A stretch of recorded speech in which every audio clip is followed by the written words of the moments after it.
I've done a lot of drugs in my life, and I've never felt anything like I did last night. The little girl's gone. Have any questions for me? My kids okay? This is 34-year-old Music Adame. Just hours prior to this footage, Music and her boyfriend, Matthew Bynum, woke up to police inside their trash-filled trailer home. They were unable to move and could barely speak. What's going on?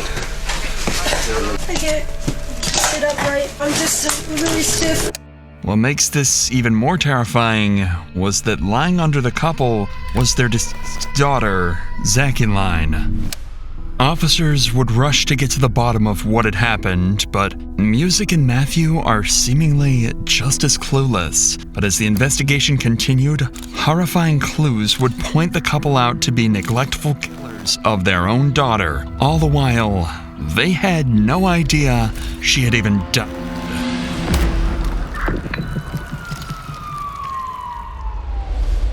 On March 10th, 2024, Thaddeus Hawkins would wake up to a terrifying scene.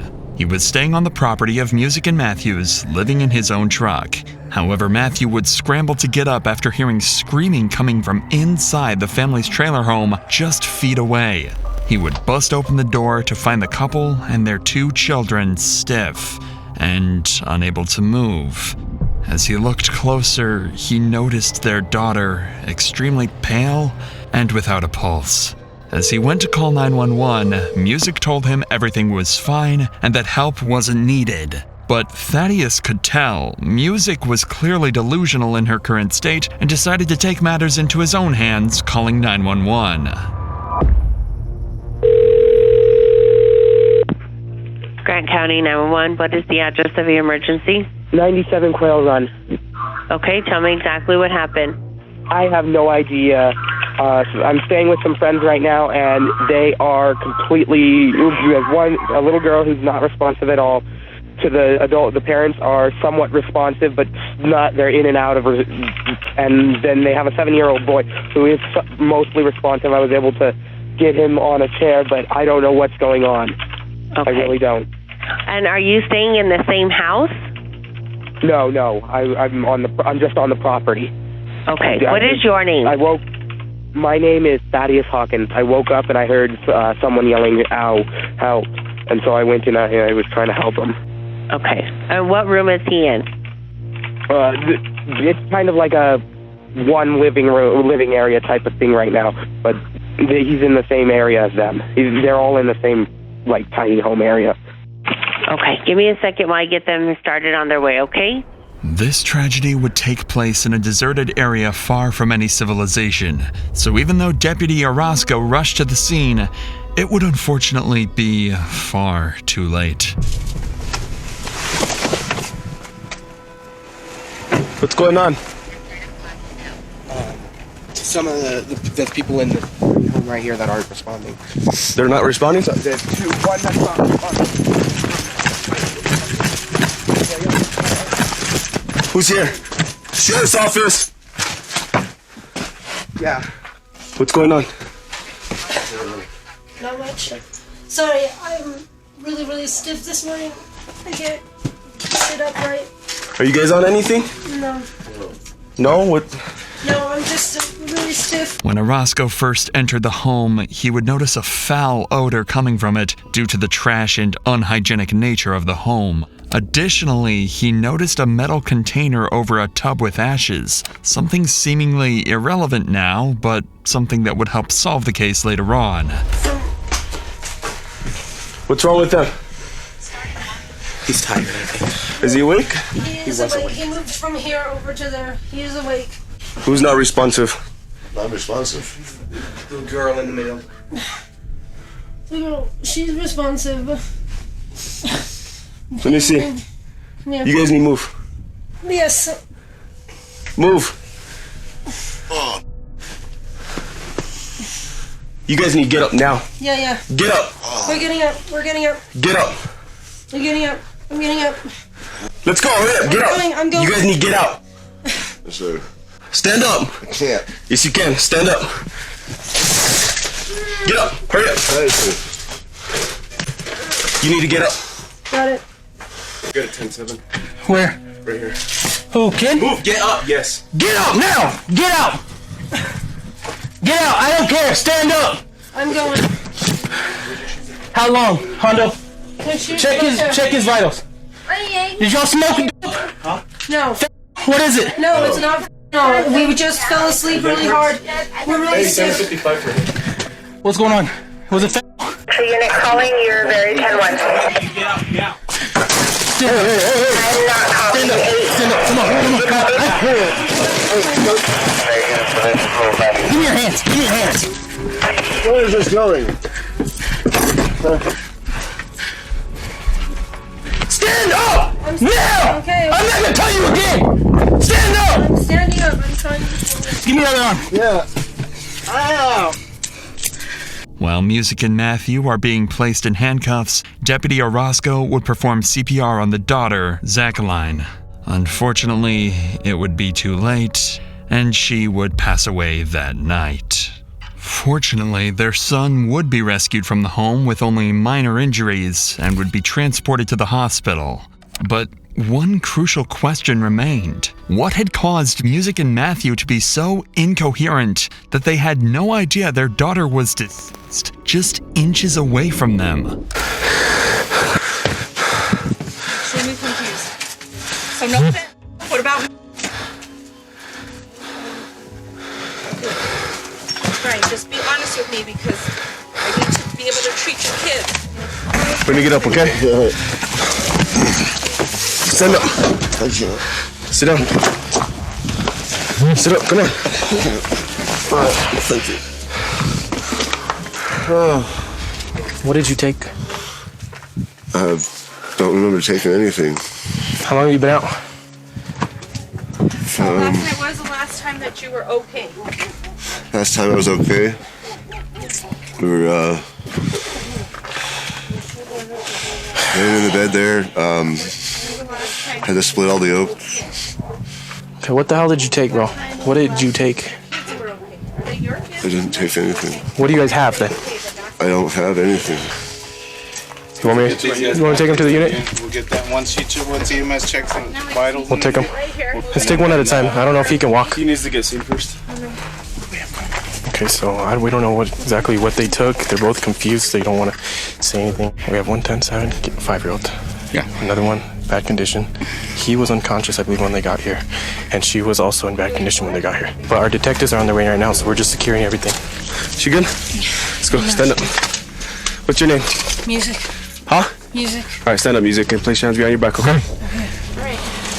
I can't really stand it very well. Let's go, hurry up. I don't know what it is.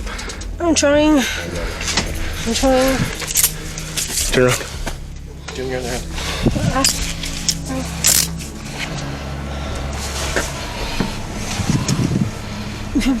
Sorry. Come on. I'm trying. I'm really trying.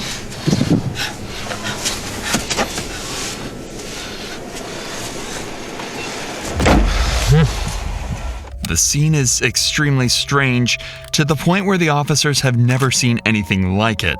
Music claims she hasn't taken any drugs since yesterday, yet neither of them are even able to walk or collect their thoughts. Something odd is going on, and detectives at the scene need to get to the bottom of it. You awake? Yeah. Are you good? I don't know. What do you mean you don't know? I'm not sure. Give me a second. Yeah. He's not feeling too good. I don't know if you guys want to check him out again. He's leaning to the side and he says he's not feeling too good. Hello? Hello. What's going on? Nothing. You said you don't feel good? Yeah. Lightheaded. Lightheaded? Yeah. Okay. Okay, can you tell me what your name is? Do you mind if we just check your vitals one more time?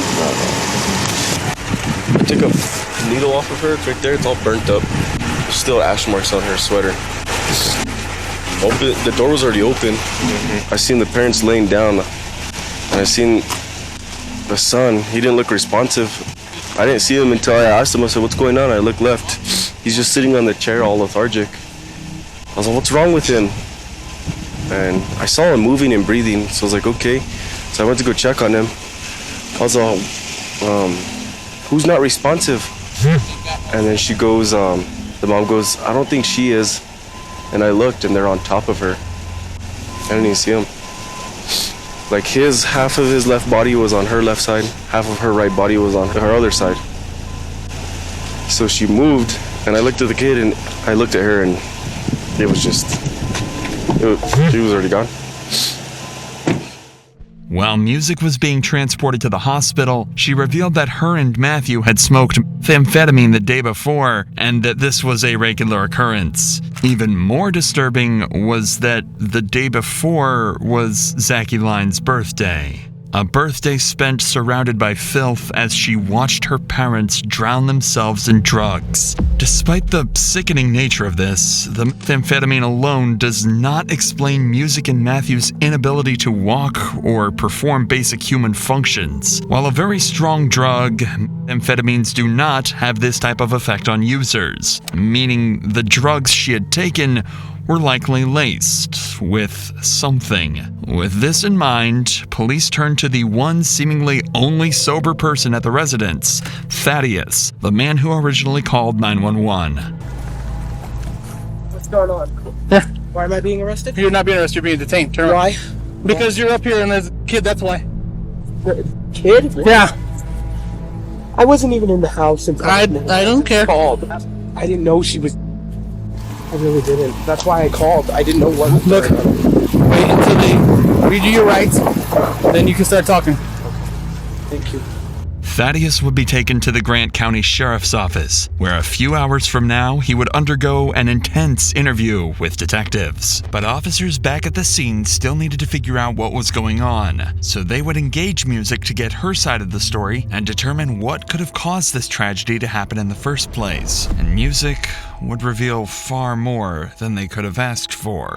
But before we get to that, I want to tell you about the best earbuds I've ever used. If you're like me, then you love listening to true crime podcasts. Maybe at work, at a cafe, or on the train. I do it while I'm on the bus to work, but there's one problem with that: the noise. There's babies crying, people shouting, and normal earbuds just don't work no matter how much I turn them up. That's when I did some research and discovered the Raycon Everyday Earbuds. Their noise cancellation is better than any earbuds I've ever tried. They have a playtime of 8 hours of straight listening, and if you run out of juice, you can recharge an hour and a half of listening in only 10 minutes. It even works with wireless charging. They also have protective covers allowing you to customize their look just how you want it. And the best part, they're very affordable. So head over to buyraycon.com/DrInsanity to get 15% off site-wide. That's right, you'll get 15% off everything on Raycon's website when you go to buyraycon.com/DrInsanity. With that said, let's get back to the case. Officers are just about to interview Music about what went down just hours earlier. At this point in time, Music claims she had no idea her daughter is dead. Diabetes, seizures, strokes. I have had seizures before because I got a minor nasocranial fracture on a bicycle, but it was like 10 years ago. What's your name? Music. Can you spell that? MUSIC. My parents are long-haired freaky people. They really named me Music. I have an ID. Do you have heart problems? Not that I know of, but I have been having a lot of episodes where my both arms will be super numb when I wake up in the morning. But nothing like last night. Last night I couldn't sit up because it was excruciating. And my kids were all floppy, like, we all were all floppy. I can't explain it. I don't have any idea. I don't know how my kids would have gotten it. We were at their birthday party all day. Like, we did not have on us at the birthday party. This is a lie. Notice how Music stumbles on her sentence after she realizes she shouldn't admit to taking any drugs at the birthday party. It's unclear why she felt the need to lie here, considering just minutes ago, she admitted to taking methamphetamine at the party. Regardless, she would be transported to the hospital, where her confusion would only continue to grow. She couldn't sit up. I have no idea. Like, I've done a lot of drugs, and nothing has ever been like that. And I don't know what it was, but I do want a toxicology to know if something is going on. Everybody that was at the party, I trusted. Are you going to be her nurse? Okay. So just real quick, I don't know if you're aware of her situation, what's going on. So if she brings anything up, she hasn't questioned anything yet, so let's just ignore it. So she doesn't know anything at all. She doesn't know that her kids yet. So let's just, if she does say anything, just ignore it. Me and my kids have been feeling really weird. All we had to eat in bed this night was some chocolate cake that we got for my daughter for her birthday. I do smoke weed, and the last time I ingested any was at approximately 12:30. Okay. Before we head out to the park for her birthday party. And it was probably kind of gas. I talked to him. I just want to see him. I can't let you leave. I can't let you leave this room. It seems like Music is a loving and caring mother, and this whole thing was a tragic accident. However, do not let her manipulation fool you. Just listen to what her son had to say when speaking with medics. How's he doing? He's good. He is? Said he hasn't eaten since Friday. So. For reference, the current day is Sunday, meaning her son hasn't eaten food in over 48 hours, even while celebrating his sister's birthday. It's clear Music isn't telling the whole truth, something that would remain a constant theme throughout this entire investigation. Kind of got a little bit of a mess right now. Yeah. So we're working through it a little bit at a time. The reason I'm here, I wonder if I could take some pictures of you. Yes, that's fine. Thank you so much. Are you the detective? I am. Are you the one that will also be getting a toxicology report? Because I need one. I know I've done a lot of drugs in my life, and I've never felt anything like I did last night. It was completely bizarre. Well, and all that we had was the chocolate cake that we bought at Albertsons just before bed. We ate one more slice of chocolate cake. Okay, and what was it that you felt last night? Last night, I just felt like I couldn't hold myself up. Like, I kept falling into the wall. My kids kept falling into the walls. You're weak, you were dizzy. All how of so? the above. Right. You have any questions for me? Are my kids okay? Your kids are okay right now. Yeah. Okay. Yeah, it's one of your kids is here right now, but I'll talk to you about this more here in a little bit, okay? The officer at this point is fully aware of Zakiline's death, but for the sake of keeping the investigation as controlled as possible, he decides to refrain from telling Music that her daughter passed away.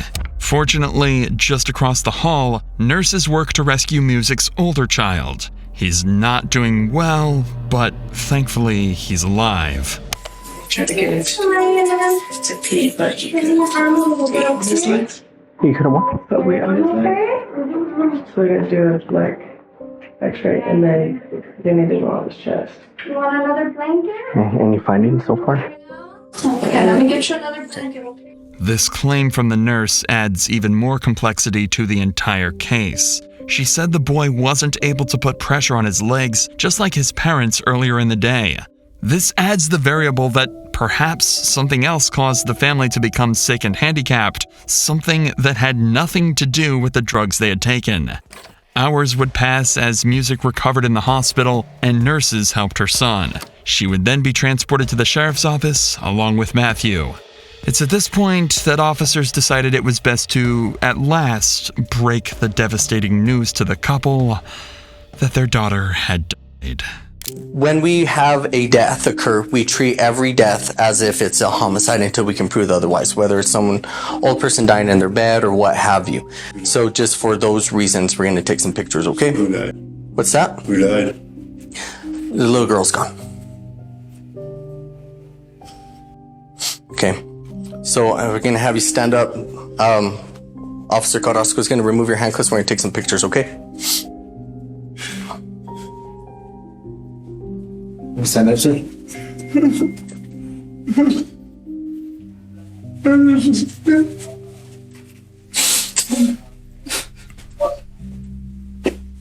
him a minute. Well, you guys were waking me up. She was talking. So, Mr. Bynum, here in a while, we're going to have a conversation about that, okay? But I know you're going to need a little time. Wait for representation. Okay, you're going to want a lawyer? Yeah. Okay, cool. Well, then let's take some pictures and then we can get you back to the cell for now, okay? They would allow Matthew to break the news to Music in a private area without cameras. However, as it would turn out, Matthew was too afraid to break the news and saved it for a detective later on. You guys are free to go. You guys are free to go. You just can't go back to the house. Go back to the house right now. Yeah. So. You know. Well, he doesn't know. That's what I'm telling him. I don't know. Okay, yeah. So you can't go back to the house. You guys are free to go. You guys' phones. She understands. We have one phone. The phone. Yeah. You guys come back tomorrow and get with the detectives in the morning.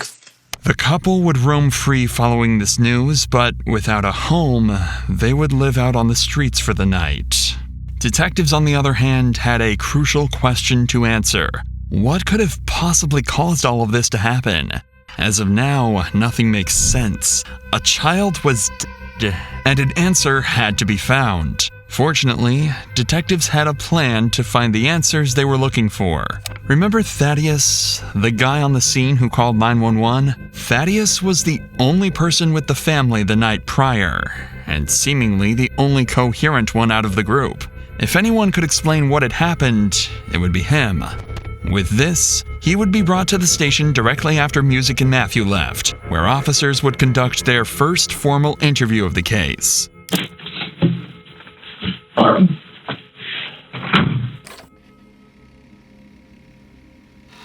Sorry about that. Got a lot going on right now. All right, so I'm going to read this to you. It's an advice of your rights, just because I take you to investigative detention, okay? Yeah. Considering the matter at hand. Yeah. The detective would go on to read Thaddeus his rights. It's important to know that detectives do consider Thaddeus a potential suspect. The goal of this interview is not only to determine whether or not Music and Matthew are guilty, but if Thaddeus could have played a role in Zachy Line's death.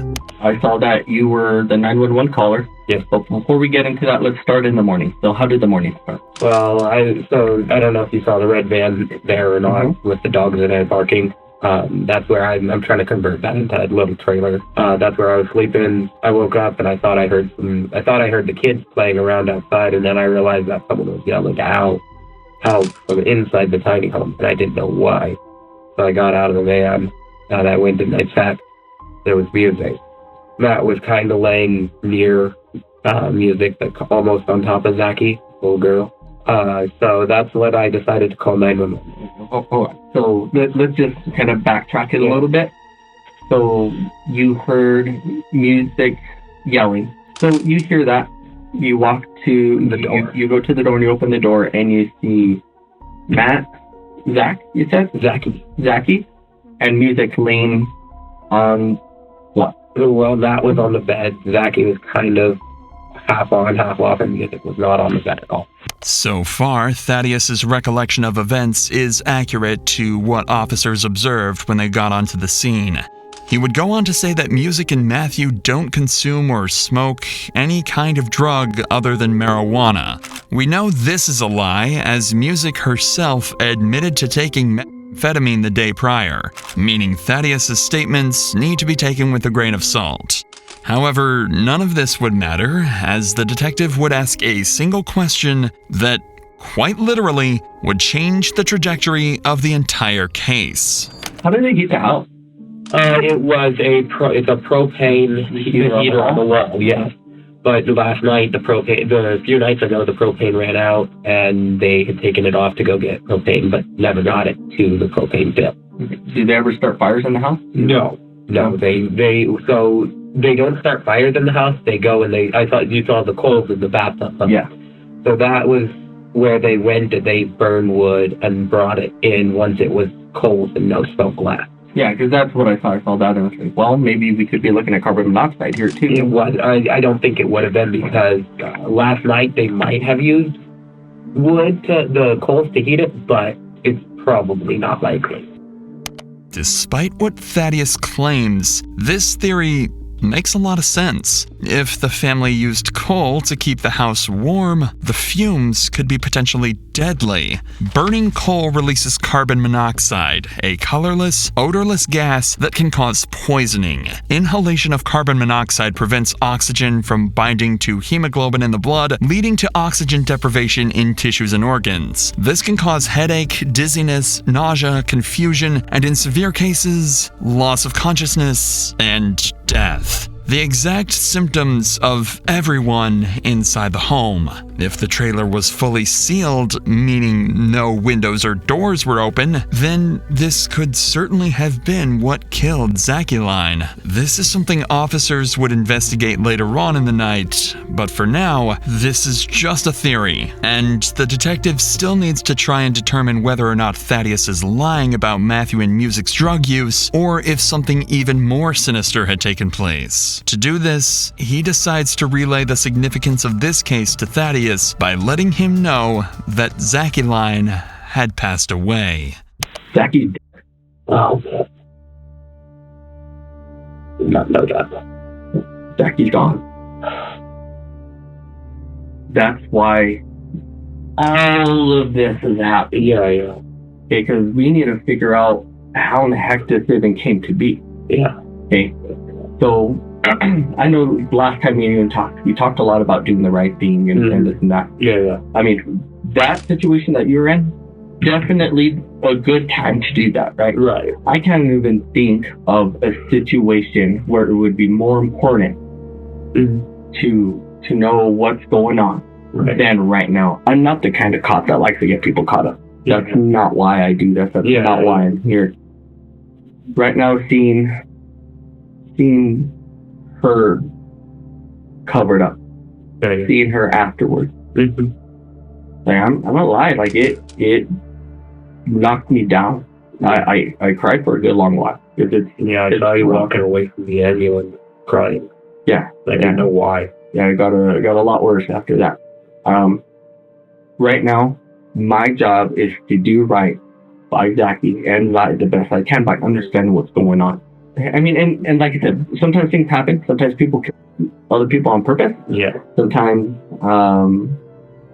it's accidental or things go too far. There's a million reasons why something could happen, why something can come to be, right?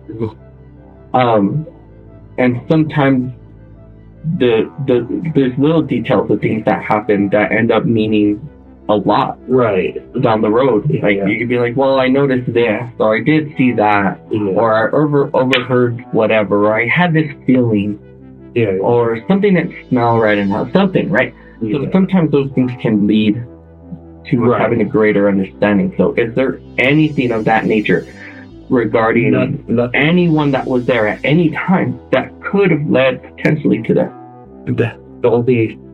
I only ever heard Music and Matt argue, but it was usually when Matt was super tired and stayed up all night gathering wood and stuff.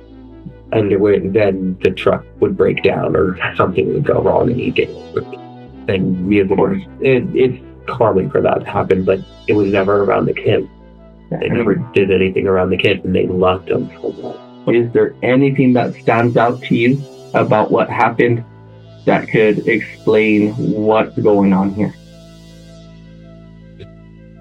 Oh, I mean, what stood out was Zachy's face, how pale it was, or that's what I called it. It seems clear that Thaddeus genuinely doesn't think Music and Matthew had any intentions to hurt their daughter, and if they had taken drugs that night, he wasn't aware of it.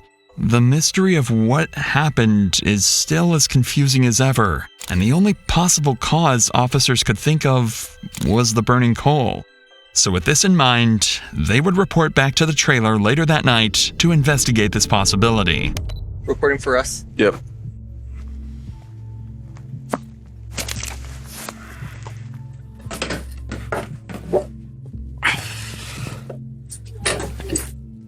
So I'm sure they went over this several times with you, but boy was somewhere in this region. Dad was laying here, decedent here, and then mom off to the side. And then when Thaddeus came in, he saw them here. She was super pale. For some reason, moved him to this chair. And then came back. And then that's when he started calling 911. Girl could have gotten sick. I mean, living like this, you know. Gets a little bit of a cold or something, and there you go. She had any kind of immunocompromise. So what you doing there? So they said that she got sick and threw up? The mom was like, I've done a lot of drugs in my life. She goes, I occasionally do meth and and weed, but I don't do heroin, nothing like that, and I've never felt like I did last night ever in my life. It seemed like the case was quite clear at this point. The carbon monoxide poisoning was too much for Zachy Line's body to handle, and she passed. All they had to do was find a way to factually prove that there were high levels of carbon monoxide in the trailer, and their case would be closed. A post-mortem toxicology analysis would be conducted on Zachy Lines specifically designed to identify carboxyhemoglobin saturation. Normal carboxyhemoglobin levels are generally up to 3.5% in non-smokers and up to 8% in smokers. When Zachy Lines' result came back, it showed a 70% saturation. It was far too much to survive. The coal fumes had killed her. The next day, detectives would bring back both Music and Matthew to the station. Matthew insisted on only speaking if he had an attorney present, but Music agreed to sit down for a conversation. The detective wants to determine a few specific things during this interrogation. Did Music or Matthew know that heating their home with the hot coal ash was extremely dangerous, yet continue to do it? And ultimately, were they aware that their daughter had passed and tried to go without calling 911?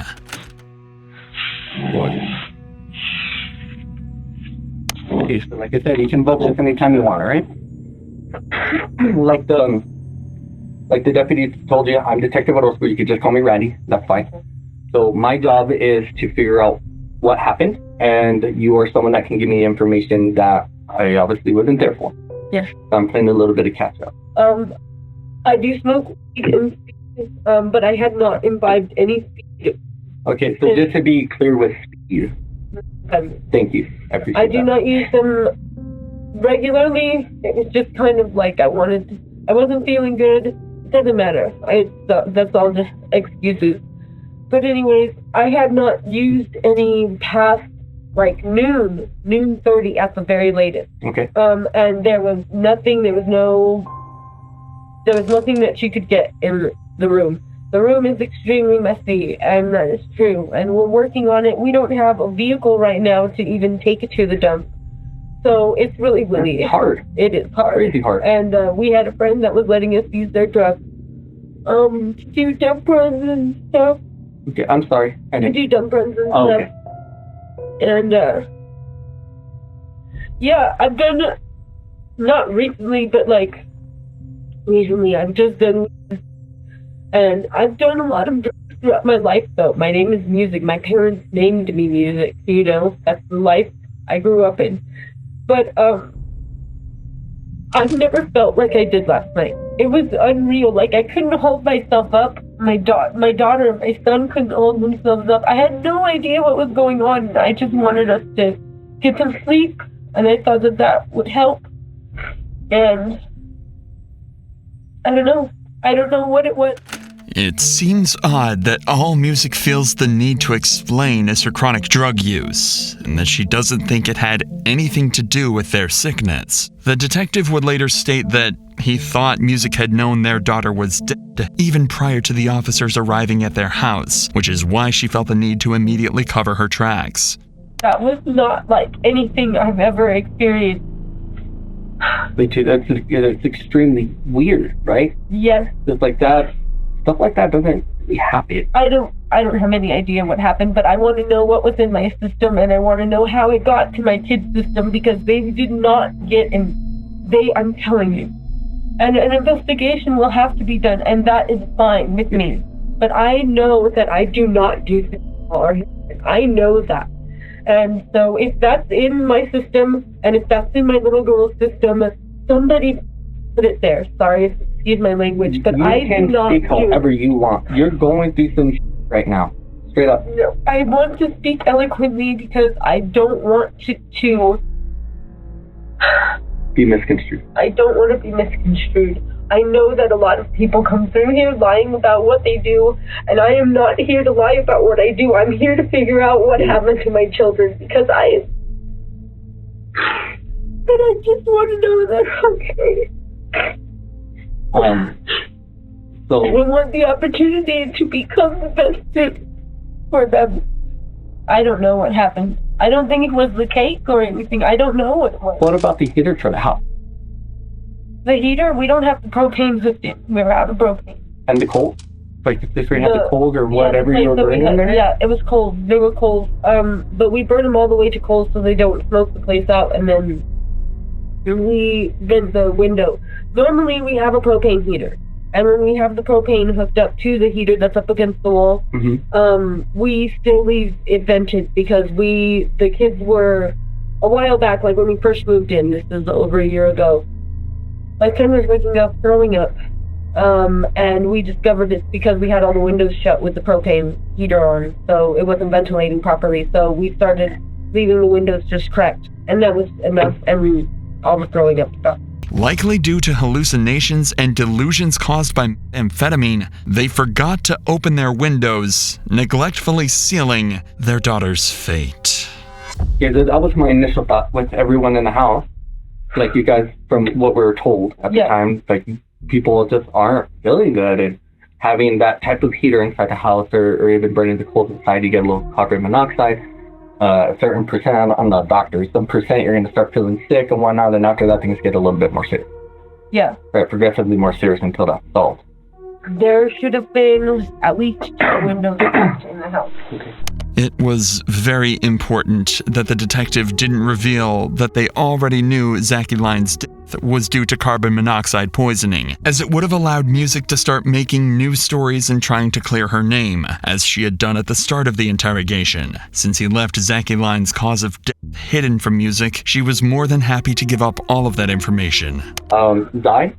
Right? Is that your son's name? Zai? I checked on him at the hospital when I saw you. So from what they're thinking, at that time, things could have changed. He looks like he has a touch of pneumonia. Okay.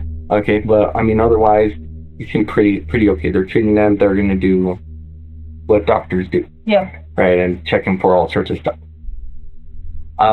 Zaki, she didn't survive.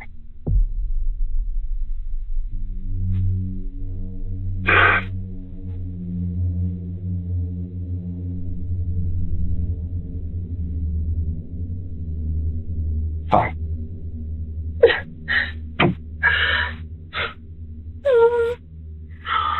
But we are going to look into it as deeply as we possibly can to try to get a better answer for what happened.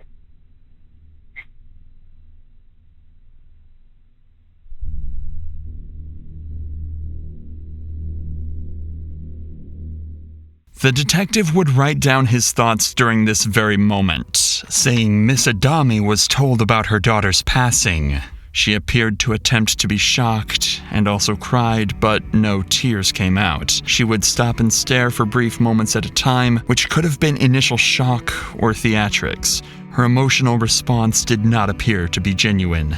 The detective had gotten everything he needed. For the rest of the interrogation, Music would recount how she couldn't move when she woke up and everything that had happened the previous day. They would roam free for over 2 months following the death, but would finally be arrested after a case was built up, showing the two's extensive past of child neglect, including abuse, poor living conditions, and a lack of supervision. Matthew would be charged with intentional abuse of a child resulting in death and abandonment of a child. Music was charged with intentional abuse of a child resulting in death and child abuse in the first offense. As of December 2024, their trial is still ongoing. If found guilty, the two will likely be facing life in prison.